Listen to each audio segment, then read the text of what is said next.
Hello friends, I am Sunil Ranjan. Now here the topic I am going to take up is Nationalism by Rabindranath Tagore. Throughout his life, Tagore remained deeply critical of nationalism, a position that pitted him against Mahatma Gandhi. He held that when love for one's country gives way to worship or becomes a sacred obligation, then disaster follows. He strongly held that in order to achieve the unity of man, the bondage of nationalism had to be broken. Now, coming to the first point, India's problem, social, not political. Tagore says that India's problem is not political but social. The same problem persists in all nations across the world.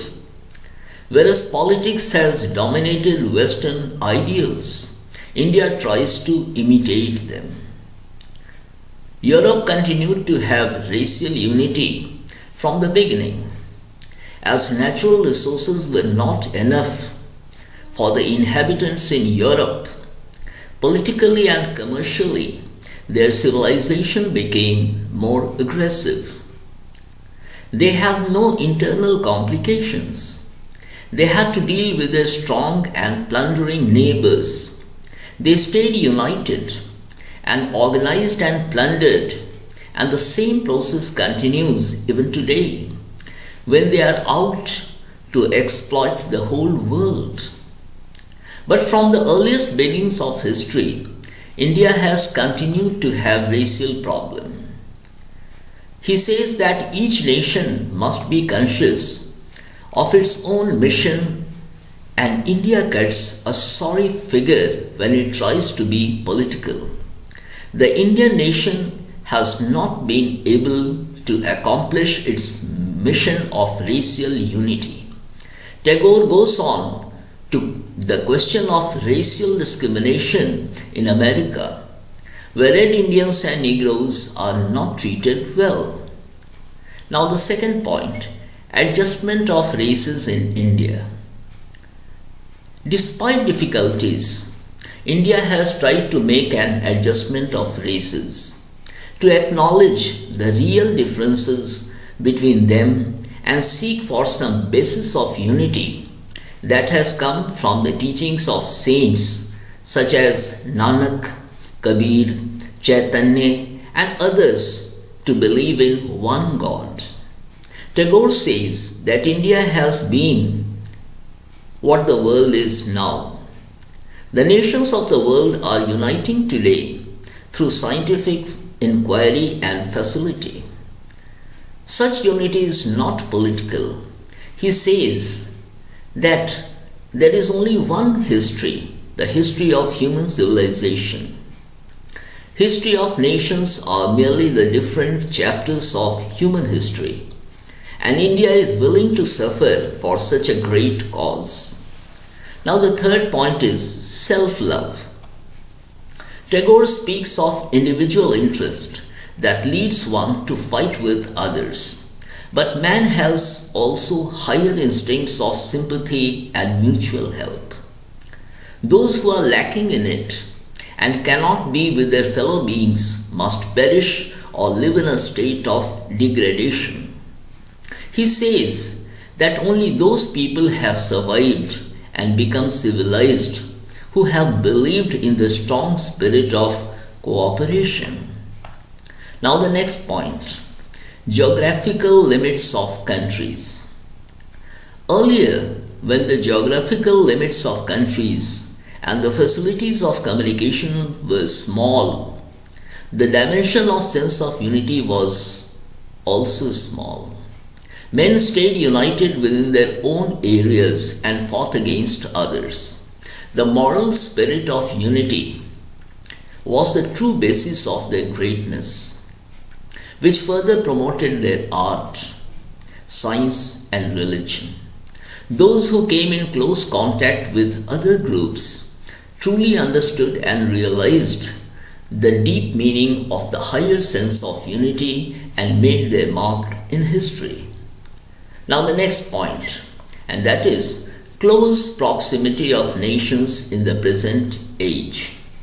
Tagore welcomes the fact of the present age when all the different races of men have come closer, but mankind is faced with two alternatives: whether the different groups go on fighting with one another or find out some true basis of reconciliation and mutual help, whether it happens to be endless competition or cooperation.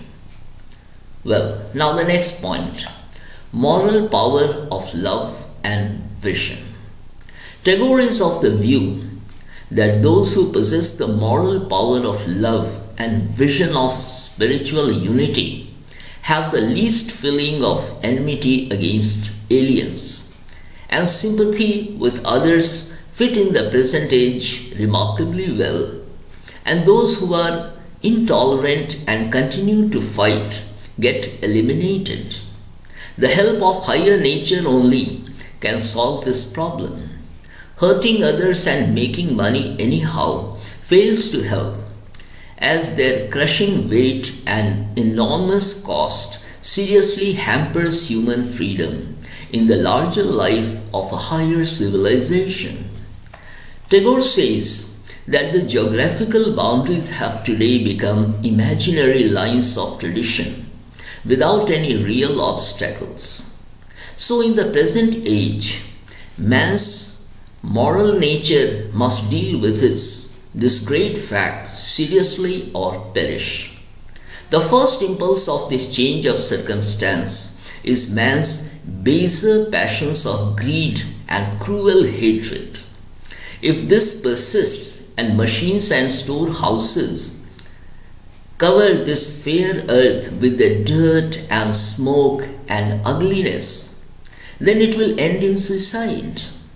Hence, man must exert all his power of love and clarity of vision to make another great moral adjustment which will take into account the whole world of men and not merely the fractional groups of nationality.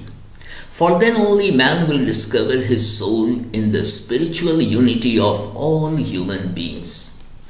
Now, coming to the next point, European struggle and American sense of adventure. I repeat, European struggle and American sense of adventure. Tagore implores the West to struggle out of the lower slopes to the spiritual summit of humanity, and it is the special mission of America to fulfill such a high aspiration. Tagore speaks of the subtle habits of European mind, and America, a nation of expectation, not disturbed by the traditions of the past and believing in experimentalism and the foundation of her glory in the future. He praises America highly for such an adventurous mindset and approach. Tagore says that America continues to be optimistic and quest for knowledge drives it in. Europe has gradually grown hardened in her pride of all her outer and inner habits. It takes every opportunity to use them to humiliate other nations and has lost itself midway, tempted out of its path by its pride of power and greed of possession. When England is compared with Germany or France, one could notice the smallest number of its scholars who have studied Indian literature and philosophy sympathetically and deeply. This attitude of indifference and contempt is natural, where the relationship is abnormal and founded upon national selfishness and pride. Now coming to the next point, nationalism in India. Tagore says that India has never had a real sense of nationalism. He firmly holds his conviction that Indians will gain their motherland truly by fighting against that education which teaches them that a country is greater than the ideals of humanity. The educated Indians at present are trying to absorb some lessons from history, contrary to the lessons of their ancestors. Japan thinks it is getting powerful through adopting Western methods, but after it has exhausted its inheritance, only the borrowed weapons of civilization will remain with it. It will not have developed itself internally. Indians must make up their minds that they cannot borrow other people's history, and if they don't look into their own history, they are on their way to committing suicide. Borrowed things only serve to crush one's life, and India needs to follow its own destiny. Now, coming to the next point, morality and adjustment. Tagore says that future belongs to those who are rich in moral ideals and not in mere things. Adjustment in life requires bearing in the heart the ideals of the highest expectations. The East has its contribution to make in the history of civilization. India is no beggar of the West. He says he has great faith in human nature and thinks that the West will find its true mission. Tagore points that the West must not make itself a curse to the world by using its power for its own selfish needs, but by teaching the ignorant and helping the weak. It must not make its obsession with materialism to be the final thing, but must realize that it is doing a service in freeing the spiritual being from the domination of matter. Well, now coming to the next point, nation and organized power. Tagore calls nation an organized power of people that tends to keep the population strong and efficient. He argues that such a strenuous effort after strength and efficiency drains man's energy from his higher nature. Now, of being self-sacrificing and creative. Hence, man's power of sacrifice is diverted from his moral responsibility to the maintenance of nationalism, which is mechanical.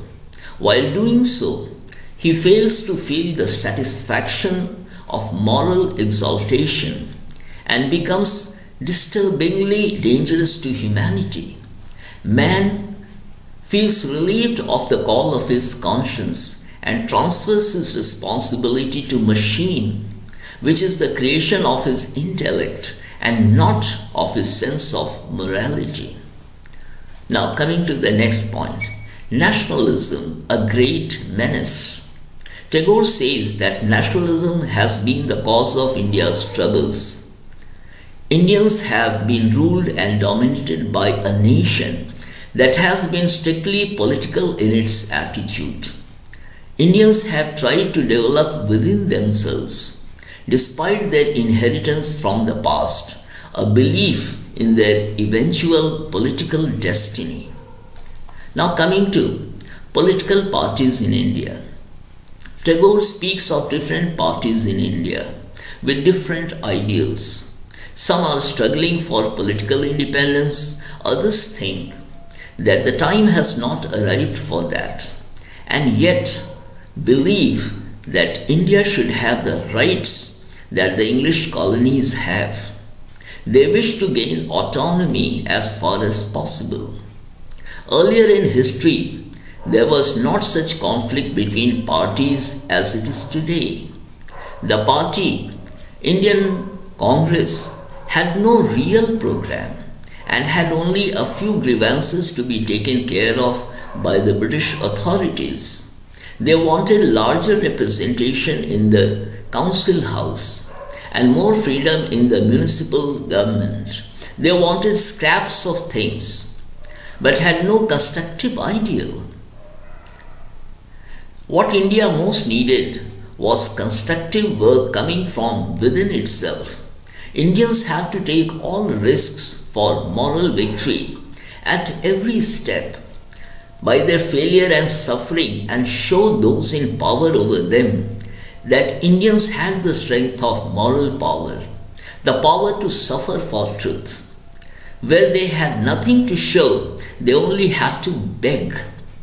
Indians have to work for creating opportunities to release their spirit of self-sacrifice and not for the purpose of begging. Indian Congress lost power because of its hollow policy. The party split and the extremists emerged who advocated independence of action and discarded the begging method, the easiest method of relieving one's mind from his responsibility towards his country. Their ideals are based on Western history. They have no sympathy with the special problems of India. They did not recognize the fact that there were causes within the Indian society which made the Indian incapable of coping with the alien. Now, coming to the next point, social customs in India. Tagore claimed that if England was driven away anyhow, Indians would become victims for other nations, and the same social weakness would prevail. Tagore advocated the removal of those social customs such as caste system and the blind and lazy habit of relying upon the authority of traditions that fail to meet the requirement of the present age. Whereas Europe shut its door on aliens, India tolerated all through its history and suffered from the looseness of its diversity and weakness of its unity. Europe, in its culture and growth, had the advantage of the strength of the many as well as the strength of the one. India's caste system is the outcome of this spirit of toleration.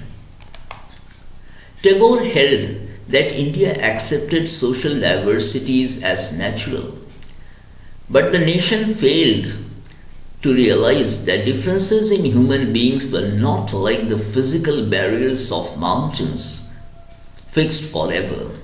They were fluid with life's flow and changed their courses, shapes and volume.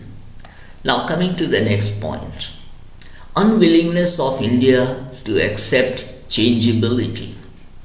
India recognized differences, but not the changeability which was the law of life.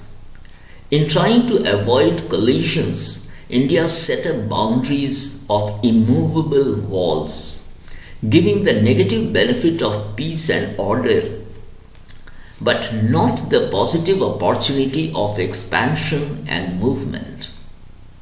It accepted nature where it produces diversity, but ignored it where it could use that diversity for endless growth.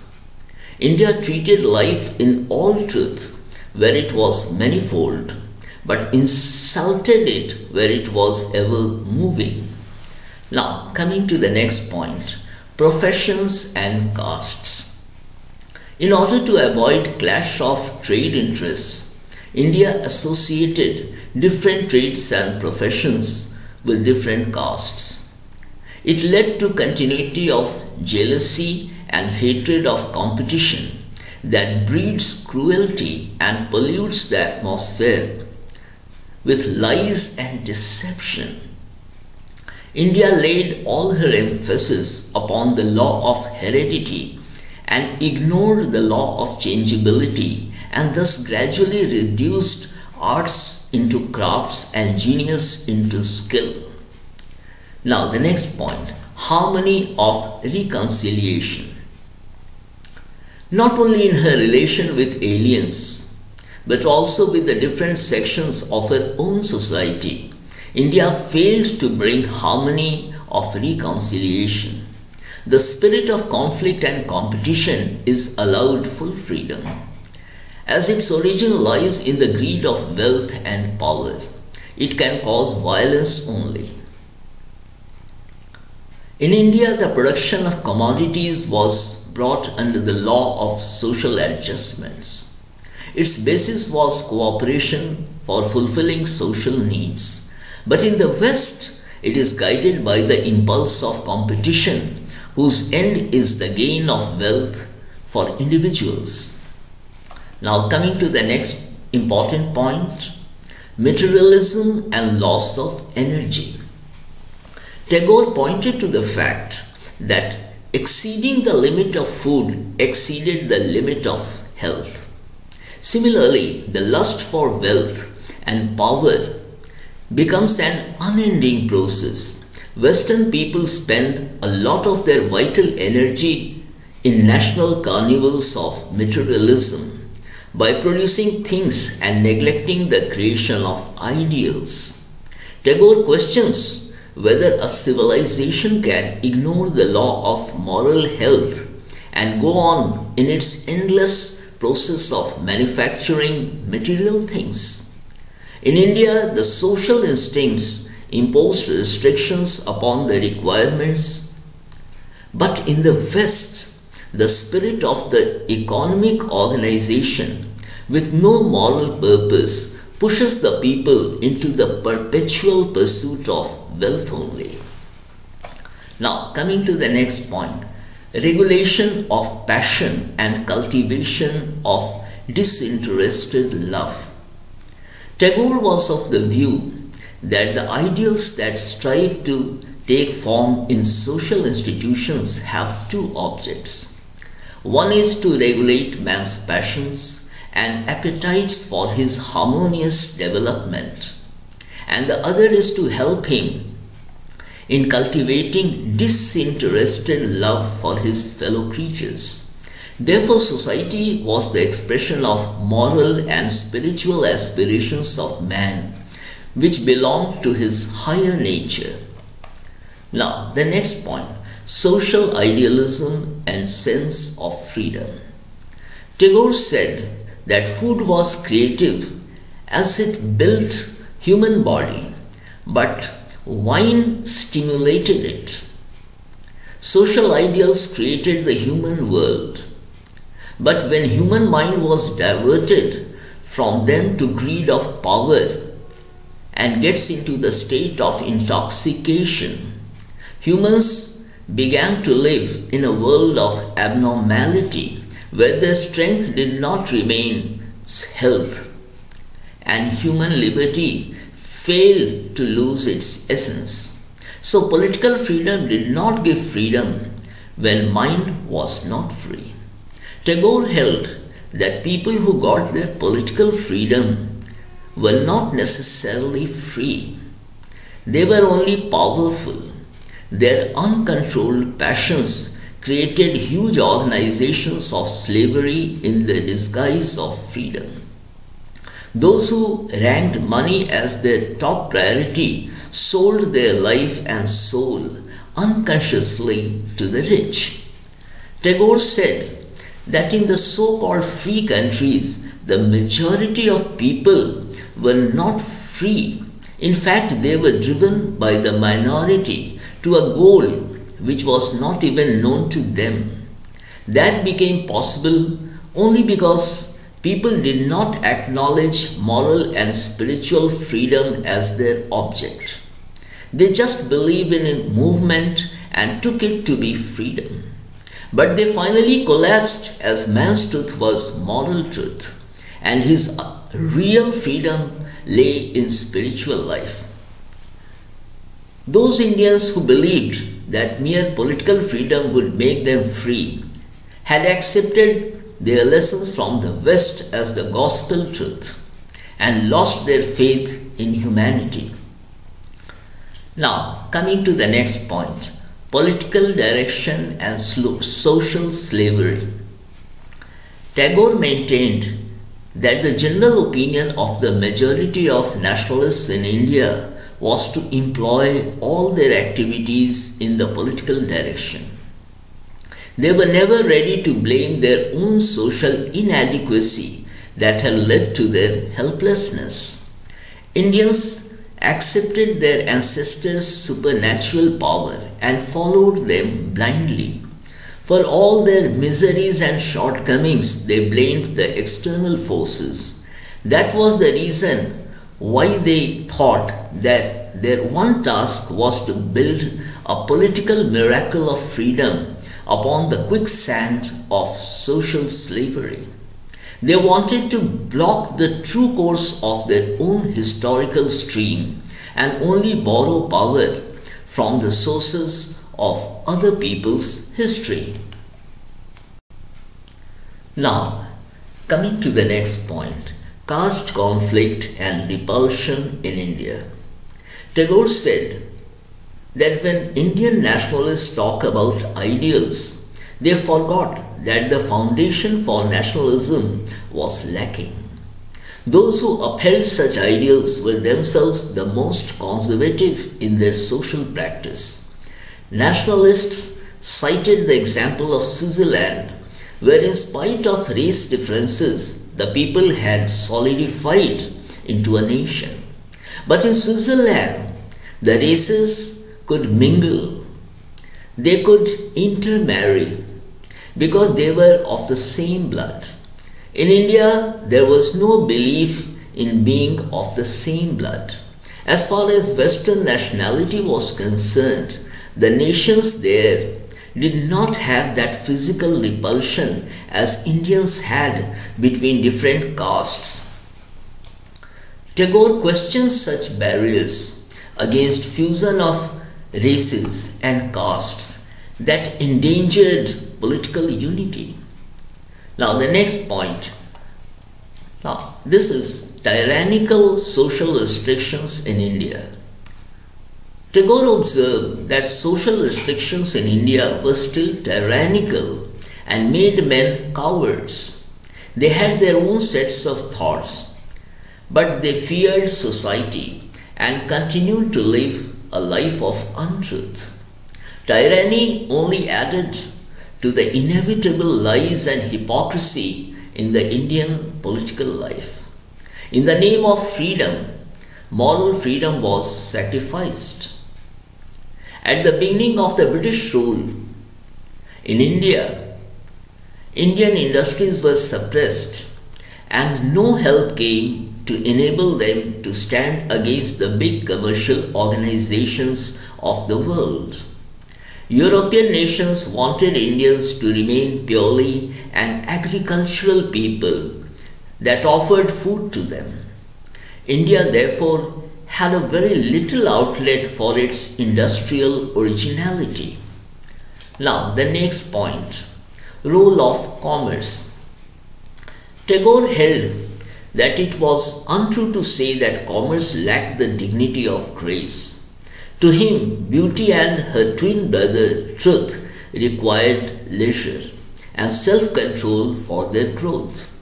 But the greed of gain had no time or limit to its span, as its sole object was to produce and consume.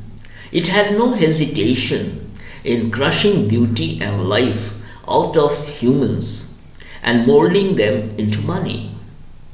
The commercial civilization of man was not only taking too much time and space, but also killing time and space. Its movements were violent and its noise was discordantly loud. It was tirelessly turning out money at the cost of happiness. Man was putting down his human sentiments into shame because they were standing in the way of his machines, and the West had lost its path in the web of machinery. Now the next point, and this is the last point, by Tagore on nationalism. Indian society, plain externally, rich internally. Tagore strongly favored the Indian life, which was simple, outwardly but rich inwardly. He wanted Indian civilization to take firm stand upon its philosophy of social cooperation rather than upon the one of economic exploitation and conflict. He gave a call to actively try to adapt the world powers to guide Indian history to its own perfect end. Tagore believed in harmony of completeness in humanity. Thank you.